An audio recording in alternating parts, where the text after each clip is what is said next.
Eh bien bonjour, merci à tous d'être là pour cette nouvelle émission. Aujourd'hui, nous allons aborder le thème de l'éco-anxiété. Donc c'est un terme qui n'est pas tout à fait nouveau, qui a été conceptualisé en 1996 par le médecin-chercheur Véronique Lepage. C'est un problème, alors elle le qualifie très bien, je trouve ça très intéressant, ce n'est pas une maladie mentale mais de la lucidité. Et c'est quelque chose qui touche davantage les jeunes puisqu'elle considère que 85% des 15-30 ans se sont voilà, particulièrement concernés et anxieux par rapport aux problèmes climatiques. Et donc, avant de se lancer là-dedans, la rubrique toujours plus tarée de Marc Chinal. Drogue, finance éthique et économie de guerre. Voilà un bon menu pour cette rubrique toujours plus tarée. Alors la consommation de drogue aurait repris les niveaux avant la crise, et ça on le sait grâce à l'analyse des eaux usées, autrement dit des toilettes, dans 25 pays, qui montre que ce taux d'usage de cannabis, de cocaïne et autres médecines... Politburo, pas super mine, papadapap. Alors évidemment, les flux de drogue ont été freinés par les confinements, mais j'ose espérer quand même qu'il y avait une petite part liée à ces vacances forcées, moins à la recherche de la performance. Mais que deviendrait toute cette consommation de drogue dans un monde moins stressé par le fric? La question se pose quand même, non? Un petit peu. Un petit peu. Si, un petit peu. Toujours dans les infos du journal Le Monde, finance responsable, BlackRock, le fonds d'investissement américain, serait gauchiste aux yeux des républicains. Alors pourquoi cette accusation abominable? Parce que BlackRock obligerait les entreprises dont il est actionnaire à faire plus de social, à avoir une gouvernance plus humaine, être plus respectueuse de l'environnement. Oui, vous ne rêvez pas, oui, BlackRock, accusé par les républicains d'être gauchiste. On en découvre tous les jours. En fait, il s'agit d'une manœuvre des républicains, qui sont amis des producteurs de pétrole et de charbon, qui ont quelques soucis pour récupérer des investissements. Et oui, parce que selon les chiffres de Bloomberg, il y a 40 000 milliards de dollars dans le monde qui sont investis dans la finance éthique, la finance verte. Et ça, ça pose des problèmes aux républicains parce que leurs copains, ils n'arrivent plus à avoir des investissements dans leur petite entreprise qui fait des bénéfices monstrueux en ce moment grâce à la consommation de pétrole. Bref, un gros foutage de gueule parce que n'oublions pas que la finance, c'est toujours rapporter plus. Et c'est normal, on veut plus que moins. Or, comment faire plus sans exploiter la nature, sans exploiter les humains, sans être en guerre commerciale, en faisant du coin washing, de la monnaie propre. Voilà, c'est magique. On ne sait pas comment ils y arrivent, de faire de l'éthique et du fric, mais apparemment sur l'étiquette c'est marqué. Faut les croire. Et troisième et dernière info, le président de la République Emmanuel Macron a déclaré au salon Eurosatori, l'un des plus gros salons pour vendre de l'armement, qui est en France évidemment, que la France doit réévaluer son budget militaire afin d'entrer dans une économie de guerre. Textuellement. Ah voilà, vous savez ce qui vous attend avec l'usage de la monnaie. Nous allons entrer dans une économie de guerre. Au garde à vous, s'il vous plaît. Avec le sourire ou la fermeté, je ne sais pas. Mais en tout cas, vous allez rentrer dans une économie de guerre, puisque c'est le chef qui l'a dit, et c'est le chef qui nous guide. Merveilleux guide. Super. Allez, à bientôt pour la prochaine rubrique toujours plus tarée dans un monde de monnaie. J'adore. Merci Marco. Alors, on va commencer par Jean-François. Jean-François, es-tu un éco-anxieux? Non, et je me refuse, j'aime pas être malade. Mais d'ailleurs, je me demande pourquoi c'est une maladie. C'est pas une maladie des personnes, c'est une maladie sociale. C'est le système qui est malade, c'est pas les gens qui sont malades. Et quand le système va mal, il est normal que les gens ne se sentent pas bien. Une fois de plus, c'est les profits financiers qui passent, qui sont l'objectif ultime, quoi. Et plus l'environnement fait des dégâts, enfin plus le système fait des dégâts, et plus certains font des profits, parce que maintenant il y a des stages pour lutter contre l'éco-anxiété, il y a des thérapies, il y a des coachs. C'est un fameux business. Voilà. Que les gens soient inquiets quand on leur dit qu'on va vers l'effondrement, ça me paraît normal. Si on te dit que demain tu as un cancer, c'est pas bien. Voilà. Une espérance de vie qui se raccourcit, c'était pas bien. C'est normal. Le contraire, ça serait de l'inconscience. Donc, affirmons que les jeunes sont conscients et qui s'inquiètent de l'avenir. Et moi, je pense que au lieu de chercher à soigner l'éco-anxiété, on ferait mieux d'expliquer aux gens qu'il y a une possibilité d'envisager un autre monde différent, radicalement différent. Une vision du monde qui soit enthousiasmante. En plus, c'est la première génération, là, les jeunes qui souffrent énormément d'éco-anxiété. Ces jeunes, c'est la première génération qui se trouve dans l'obligation d'arrêter le massacre qu'on a fait. Parce que quand même, c'est la première fois qu'en une génération, on arrive à tuer autant d'espèces vivantes. On est les champions là. Donc, et les jeunes, ils ont un truc extraordinaire à faire, c'est renverser tout ça. C'est un projet qui peut être enthousiasmant. Donc, on peut le présenter différemment. Et à ce moment-là, les jeunes ne seraient plus anxieux, ils seraient militants. C'est peut-être pour ça, d'ailleurs, qu'on essaye de les rendre malades. Mais ça rejoint tout à fait ce que disait Véronique Lepage en disant que, à vrai dire, il ne faut pas essayer de traiter l'éco-anxiété parce que voilà, ce n'est pas une maladie mentale, mais c'est en fait de la lucidité. Et ce qu'elle expliquait, c'est qu'il ne faut surtout pas leur mentir. C'est voilà, ça va être de plus en plus dur, ça va être voilà, il ne faut pas leur dire qu'on est dans un monde de bisounours et que ça va bien aller. Et moi, par contre, je pense être un éco-anxieux. Enfin, en tout cas, c'est quelque chose qui me travaille énormément. Par contre, j'essaye voilà, de le tourner à la positive, comme ce que tu viens de dire, Jean-François, c'est vraiment de se dire que là, voilà, c'est une opportunité de se réveiller, une opportunité de lever les consciences. Et je pense que moi, ce qui motive le plus à me battre justement pour ce monde sans argent, c'est justement l'écologie. Enfin, il n'y a pas que ça, bien sûr, il y a la société, il y a la pauvreté, il y a pas mal de phénomènes. Moi, j'ai essayé un peu de décortiquer, comme ça, en préparant l'émission, qu'est-ce qui pouvait me travailler là-dedans. En fait, j'ai remarqué que moi, j'ai trois trucs qui vraiment me travaillent. Donc, le premier, c'est le gâchis, c'est-à-dire la disparition des espèces, de me dire que voilà, ça c'est fini, il y a des espèces qui ne reviendront plus, enfin, parce que la nature a mis des centaines de millions d'années, on a réussi là en quelques décennies voilà, tuer, on va dire, à peu près 50%, donc c'est vraiment plus que tragique. La deuxième, c'est la question de l'avenir. Je pense que c'est aussi ce qui touche les jeunes, c'est comment on va avoir un avenir si voilà, il y a de plus en plus de sécheresse, il y a de plus en plus de difficultés économiques liées à tout ça. Et le troisième, moi, qui me travaille, c'est cette frustration, quoi, la frustration de se dire que nous, à notre niveau, alors bien sûr, on peut changer avec les éco-gestes, en allant vers une nourriture plutôt végétarienne, mais voilà, selon le dernier rapport du GIEC, en gros, la grande majeure partie des dégâts écologiques sont causés par les 10% les plus riches, donc c'est-à-dire que c'est même pas à la portée de main des 90%. Toi, Marco, est-ce que tu es un éco-anxieux? Eh bien, c'est une bonne question. Je vous remercie de l'avoir posée. Bon, mais vous avez pas mal répondu déjà à ce que j'allais dire. Est-ce que je suis un éco-anxieux? Je ne sais pas. J'ai toujours été anxieux de nature. Alors bon, c'est vrai que ma grand-mère m'a sensibilisé à le respect de la nature, déjà avec l'équipe Cousteau qui existait il y a fort, fort longtemps. Donc voilà, après, je comprends parfaitement ce côté anxieux de la société qui a pris conscience des limites, mais je crois vraiment que c'est une bonne chose et même qu'il faudrait encore plus de prise de conscience, donc encore plus de cette impression de danger grave. Parce qu'il y a encore beaucoup de gens qui sont dans le déni, s'ils n'ont pas envie de quitter leur confort actuel, d'avoir juste à claquer des doigts pour se télétransporter en voiture. Voilà, il y a beaucoup de consommations qui sont hors sol. Et cette éco-anxiété, comme tu l'as dit aussi, elle peut être porteuse de changement. Mais évidemment, il y a toujours un autre penchant dans le sens où ça peut paralyser et empêcher de penser tranquillement.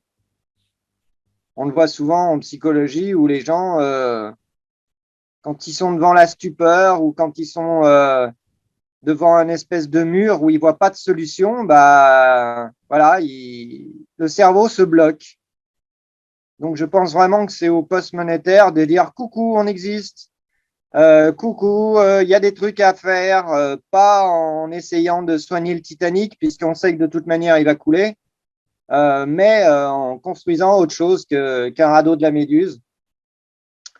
Mais voilà, ce sont des efforts à fournir et c'est vrai que quand on est éco-anxieux, faire des efforts, c'est un peu comme le burn-out. Euh, le cerveau n'arrive plus. Il n'arrive plus. Donc, il faut recréer un petit peu cette étincelle de vie. Et je pense qu'on est les seuls, en fait, à être dans cette possibilité, malheureusement, ou heureusement, je ne sais pas, mais enfin, malheureusement, là, les médias sont là pour servir le commerce et c'est le commerce qui nous tue. Donc, l'équation est compliquée, mais il ne faut pas abandonner. Oui, je rejoins ce que tu dis, Marco. Ça me fait penser à une image, une métaphore qu'avait utilisée Aurélien Barraud. Il disait qu'en fait, si on est dans une guerre mondiale et qu'il y a 10 millions de morts, bien sûr que c'est une tragédie, mais ce n'est pas pour autant qu'il faut aller sur les 35 ou 40 millions de morts. Donc là, il y a la tragédie qui est là. Mais c'est vrai qu'il est important pour chacun de nous d'avoir cette étincelle. Et c'est vrai que quand tu dis qu'on est peut-être les seuls, enfin, je pense que tu parlais des postes monétaires à proposer quelque chose de viable. Moi, je me souviens tout le temps d'un échange que j'ai eu il y a quelques années avec quelqu'un qui, comme beaucoup, pense que voilà, un monde sans argent, c'est utopique, c'est quelque chose qui est totalement irréaliste. Mais je lui disais, est-ce que tu ne penses pas que d'un point de vue écologique, ça serait une bonne chose? Il a eu l'honnêteté de me dire, c'est clairement la meilleure chose qu'on pourrait imaginer. C'est la fin du commerce, quoi. C'est vraiment la fin de tout ce qu'on est en train de tuer, c'est pour le commerce. Une entreprise, elle a le choix soit entre couler, soit en vendant en permanence, c'est-à-dire voilà, inciter toujours à la consommation par des procédés et industriels comme l'obsolescence programmée, par le fait de nous envahir de publicité, de créer des faux besoins et tout le team que nous connaissons. Et c'est vrai qu'à l'heure d'aujourd'hui où nous devons impérativement ralentir la consommation, nous n'avons jamais eu autant de publicité autour de nous, quoi. Et en plus des publicités qui maintenant sont hyper calibrées en fonction des mots-clés qu'on tape, de ce qu'on dit chez nous. Oui, Marco? Oui, et c'est le problème, c'est qu'on est obligé de consommer. Tu cites les entreprises qui sont obligées de produire du salaire, de produire, on parle même pas des bénéfices, hein, simplement du salaire et du chiffre d'affaires. Mais en plus, on est dans cette logique obligatoire de croissance, donc de toujours plus, parce qu'il faut rembourser les intérêts bancaires, même s'ils sont minimes, même si la banque appartient à l'État, aux citoyens. Il y a une logique mathématique qui nous oblige à la croissance. Donc, c'est ça qui est complètement dingue et qu'il faut expliquer aux éco-anxieux. Et il y en a qui sont sensibilisés, mais la plupart ne comprennent pas l'exponentialité d'une courbe de croissance. Alors, tu as cité Aurélien Barraud, c'est sûr que lui, c'est un super ambassadeur. C'est dommage qu'il ne soit pas encore pleinement post-monétaire, même si ses points de vue sont, des fois, j'ai vraiment l'impression qu'il a compris, quoi, mais bon, il reste encore une petite marche à franchir pour lui. Là, ce matin, en plus, c'est rigolo que tu le cites parce que j'ai dans la campagne législative, je tracte sur les marchés et je suis tombé sur une dame qui m'a cité justement Aurélien. Elle venait de tomber sur ses vidéos, donc elle s'est abonnée à sa chaîne et je lui ai dit, voyez ces idées post-monétaires, c'est exactement le concret de ce qu'il dit, de ce qu'il explique, de la limite à accepter, de l'impossibilité de faire autrement quand on reste dans le même paradigme. Et voilà, ça petit à petit, comme disait l'adage, l'oiseau fait son nid, ou je ne sais pas s'il y a encore un oiseau dans le nid, tout ça, ou si on peut parler de nid. Mais en tout cas, faire avancer ça et sortir de cette logique autodestructrice qu'est l'éco-anxiété. Oui, et c'est vrai que je te rejoins aussi beaucoup là-dessus justement la petite flamme. En fait, je pense qu'un des meilleurs moyens pour pouvoir faire face à l'éco-anxiété, c'est d'être en accord avec soi, donc suivre des principes. Et je pense que nous avons vraiment une fenêtre de tir extrêmement intéressante. Parce que je me souviens tout le temps du discours d'ouverture d'Alternativa qu'il y a eu à Nancy, c'était Marion Crémona, qui fait partie de l'université du Nou, qui disait, c'est vraiment la phrase que j'ai retenue, nous avons conscience de la réalité quand elle commence à nous faire mal. Et je pense que, voilà, on a, là, particulièrement en ce moment, c'est d'une sécheresse en France, enfin en tout cas dans ma région, mais je crois que c'est partout en France en ce moment. Et je pense qu'on a voilà, cette fenêtre de tir qui doit vraiment nous inciter à nous réveiller. Et on a eu un bon exemple, on en parlait là, juste avant de commencer cette émission avec Jean-François, où on parlait justement des étudiants d'AgroParisTech, qui eux montrent justement, je pense, la ferveur qu'on doit avoir face en fait à cette complexité-là, c'est celle de ne pas renoncer, de faire volte-face et d'y aller avec le sourire et le changement. T'en as pensé quoi, Jean-François, quand tu as vu AgroParisTech? Tu t'es dit quoi? Ah ben, moi, je les ai trouvés super, ces petits jeunes, parce que non seulement ils ont un bon discours, mais en plus, ils l'ont mis en acte. Parce que chacun explique, l'un travaille à l'UNISAD, l'autre se forme pour être apiculteur, l'autre… Ils ont tous des projets, et en les sent enthousiastes vis-à-vis de ce projet. Et moi, ça m'a fait penser à la vieille chanson de Pierre Perret, Lily. Je ne sais pas si vous vous rappelez, où il parle de l'immigré qui vient d'Afrique, et qui rencontre Angela Davis en Amérique, etc., et qui lui dit, viens petite sœur, comment il dit ça, viens petite sœur, ensemble on a moins peur, les trappeurs ont moins peur du loup quand ils sont ensemble. C'est grosso modo c'est ça. Donc effectivement, dire aux jeunes, il n'y a pas de quoi avoir peur. Bien sûr, on est un peu dans la merde. Ça, faut pas le nier. Il y a à la fois l'urgence et à la fois des effets cliqués. Là, il paraît que sur les 9 problèmes les plus importants, il y en a déjà 3 qui ont passé l'effet cliqué, c'est-à-dire qu'ils sont irréversibles. On ne peut pas revenir en arrière. On va faire avec. Mais pour tous ces problèmes, tu parlais, Jean-Philippe, tu parlais de la sécheresse. Les céréaliers ont des problèmes, ça c'est sûr. Quand on donne un coup de bêche dans un champ de blé actuellement, c'est du sable qui est en dessous, il n'y a pas une goutte d'eau. Chez les maraîchers bio, c'est pas tout à fait la même chose. Parce qu'eux, ils sont un peu moins cons. Ils ont mis du paillage, ils ont fait pousser des courgettes qui ont des grandes feuilles sous les petits pois, etc. Ils ont fait des trucs comme ça. Moi, je suis dans le Midi, donc la sécheresse, on connaît. J'ai une de mes filles qui a 3 chevaux sur une pâture. Toutes les pâtures autour sont déjà jaunes, sauf la sienne. Elle n'arrose pas, elle n'a pas besoin. Parce qu'elle a une terre qui est vivante. Les autres, ils labourent, ils sèment de la luzerne, ils font tout ce qu'il faut. Pas tout ce qu'il ne faut pas. Voilà. Et là, c'est clair, on voit bien la différence quand même. Donc, les solutions, elles sont là. Simplement, elles sont contraires au système. Mais c'est pas grave, on va le changer, le système. Quelle jolie phrase, bravo Jean-François. Franchement, c'est vraiment la phrase par excellence. Les solutions sont là, elles sont contre le système, mais c'est pas grave, on va changer le système. Bravo, tout est résumé. Oui, puis je pense que à vrai dire, le changement n'est possible que parce qu'on est sous la contrainte quand même, quoi. Je veux dire, enfin, je prends souvent l'exemple d'une femme avec un mari qui est violent. Bah oui, c'est pas drôle et bah oui, il va falloir un moment changer, mais on ne peut pas rester en fait dans ce système-là. Il y a un moment, il faut avoir le déclic de se dire qu'on va changer.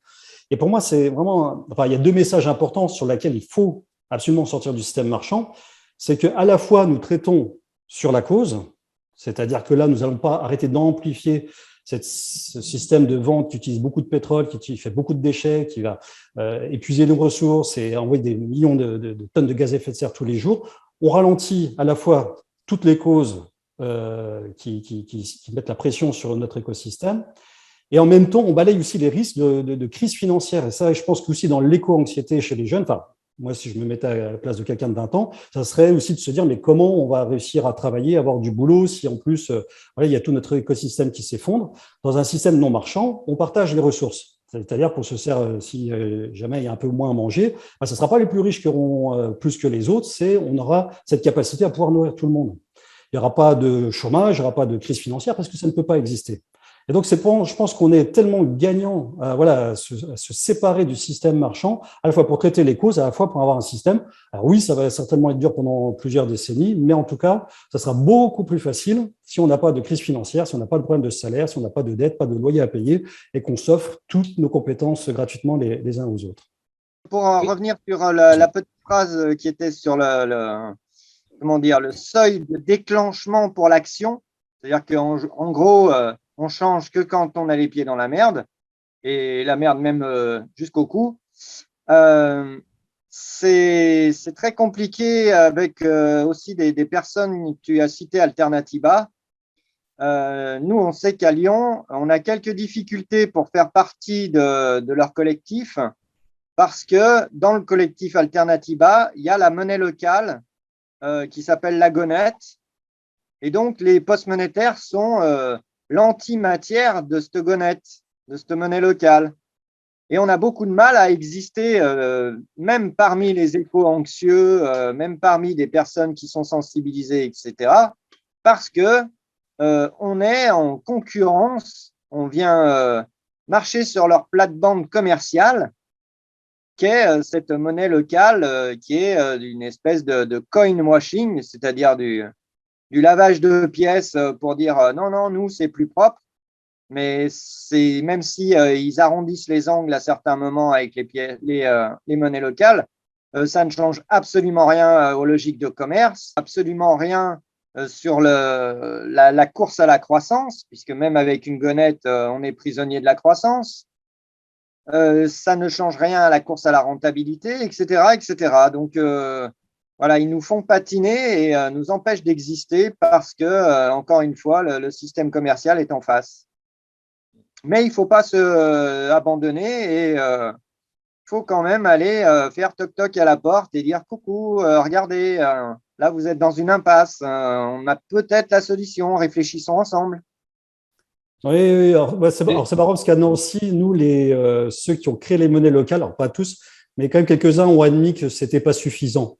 Par contre, eux, ils voient une sorte un peu de palier de se dire qu'entre la gratuité, le système capitalisme, les monnaies locales nous feraient une sorte de phase de décompensation. Alors moi, j'y crois pas du tout. Pour moi, ça entretient toujours le même mécanisme de pensée, la même logique.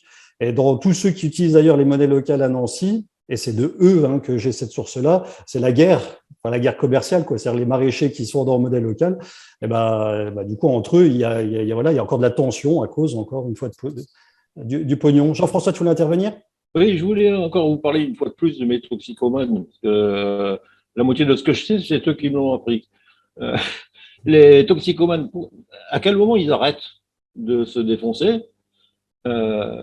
C'est quand ils ont fait une overdose, quand ils sont trouvés en cabane pendant quelques années, qu'ils ont perdu tout moyen de contrôle parce que là, ils sont en plein délire psychotique, et d'un seul coup, ils se disent « Aïe, ça marche plus ». Et là, ils viennent nous voir. Enfin, ils venaient nous voir. Et donc, chez nous, il y a un sevrage brutal, net. D'un seul coup, il n'y avait plus rien. Et forcément, ils avaient des angoisses. Donc, ils venaient me voir. Ils me disaient, Jean-François, ça va pas, j'arrive même plus à parler. J'ai plein d'angoisses. Alors, les pauvres gars, ils s'attendaient à ce que je leur dise, bien, viens prendre un petit cachet, fais ci, fais ça, etc. Et moi, je leur tendais la main, je leur disais, salut mon gars, bienvenue au club. Ah, ben oui, les angoisses, ben, moi aussi j'en ai. Enfin, j'en ai des angoisses. Hein. Mais on vit avec les angoisses. Et s'il n'y avait pas eu d'angoissés, il n'y aurait pas eu Rimbaud, il n'y aurait pas eu Victor Hugo, il n'y aurait pas eu les musiciens que tu aimes bien, là, Lauril, il est bourré d'angoisse. Bon, c'est peut-être pour ça qu'il fait de la bonne musique. Pour toi, l'anxiété est une force, quoi. L'anxiété, je me réfère toujours à ça, parce que le seul moyen de sortir de la toxicomanie, c'est d'arrêter les produits, de faire un sevrage brutal. Alors c'est difficile, mais il y a des méthodes, on arrive à le passer. Hein. Il y a quelques jours difficiles, soit, mais et de la même façon, il faudra bien qu'on arrive à se sevrer aussi de l'argent, parce qu'on est intoxiqué par l'argent, on est drogué de l'argent, on ne pense qu'à travers l'argent. Hein. Et donc c'est normal que tes gars d'Alternativa ou des monnaies locales, à Montpellier aussi, j'ai une monnaie locale, j'ai essayé de les convaincre que c'était pas terrible. Il n'y a pas moyen, hein, c'est impossible. C'est impossible. Il faudra qu'ils fassent une overdose avec leur monnaie locale pour qu'ils réagissent. Et ce jour-là, ils se rappelleront, ils diront putain, mais qu'est-ce qu'il m'a raconté l'autre là-bas? Ah, c'était pas si con que ça. Voilà. Merci Jean-François, c'est très très parlant. J'aime beaucoup ton approche avec la toxicomanie. Et oui, je suis entièrement d'accord. Il faut un moment couper net avec ça. Souvent les gens en fait dans le mot radical, ils ont l'impression que c'est de la violence. Ils voient un côté violence, alors que pas du tout. Au contraire, si une femme coupe voilà, toute activité et toute relation avec un mari violent, c'est radical, mais c'est peut-être tellement émancipatoire. Donc en fait, voilà, il faut couper avec ce système. Moi, je reprends les mots de Jean Ziegler qui dit il faut abolir l'argent comme abolir le capitalisme. Il n'a pas dit l'argent, mais il faut abolir le capitalisme comme on a aboli l'esclavage. Il faut vraiment, c'est une question de coupure. Il faut à un moment arrêter la transition progressive. De toute façon, elle est pas du tout nécessaire parce qu'on voit nous dans le groupe, les assemblées Mosica, on arrive à faire de la gratuité entre nous. On commence, ça met un peu de temps.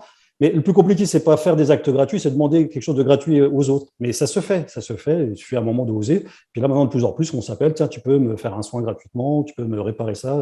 Et voilà, et ça rentre vite fait dans les mœurs. Je crois qu'on touche à la fin. Est-ce que quelqu'un voulait rajouter un petit mot? Juste un petit mot. Hein. Tu parlais de radicalité. Effectivement, souvent on nous dit vous êtes trop radical. Être radical, c'est un gros mot, quoi. C'est une tare. Aurélien Barraud, que tu citais tout à l'heure, je ne sais plus dans quelle vidéo, disait qu'il était absolument contre le meurtre. Il était radicalement contre le meurtre. C'est bien ou c'est pas bien? C'est pas parce qu'on dit de quelqu'un ou de quelque chose que c'est radical que c'est mauvais.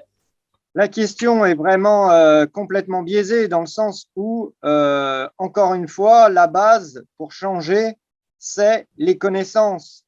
Et la connaissance du mot radical, qui a été sali comme d'habitude par le système commercial, qui fait passer ceux qui ne sont pas dans la bonne ligne commerciale pour des radicaux.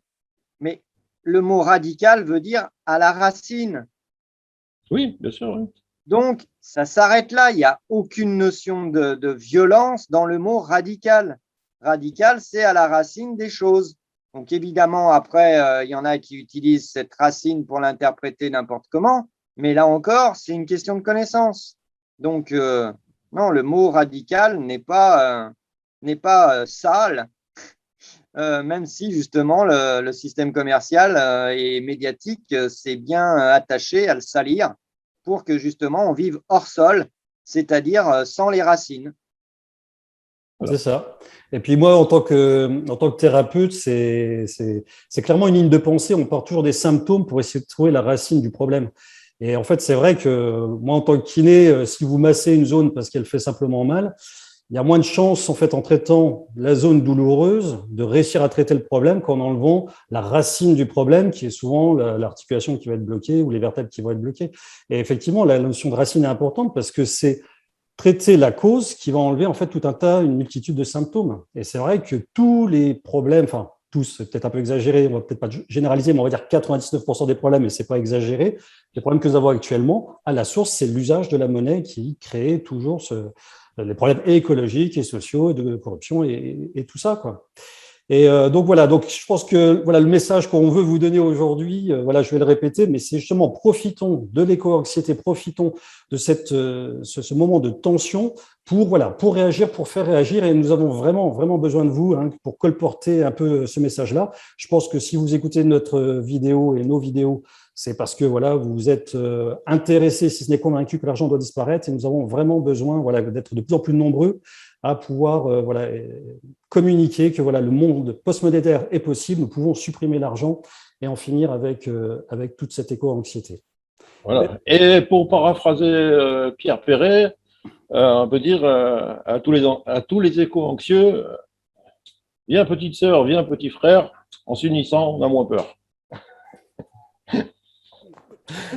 Super, merci messieurs, c'est un grand plaisir de faire cette émission avec vous. Merci à vous tous de nous avoir suivis. Comme d'habitude, n'hésitez pas à nous laisser un commentaire si vous voulez qu'on aborde un sujet qui vous intéresse. Ça sera avec grand plaisir. À très bientôt. Merci.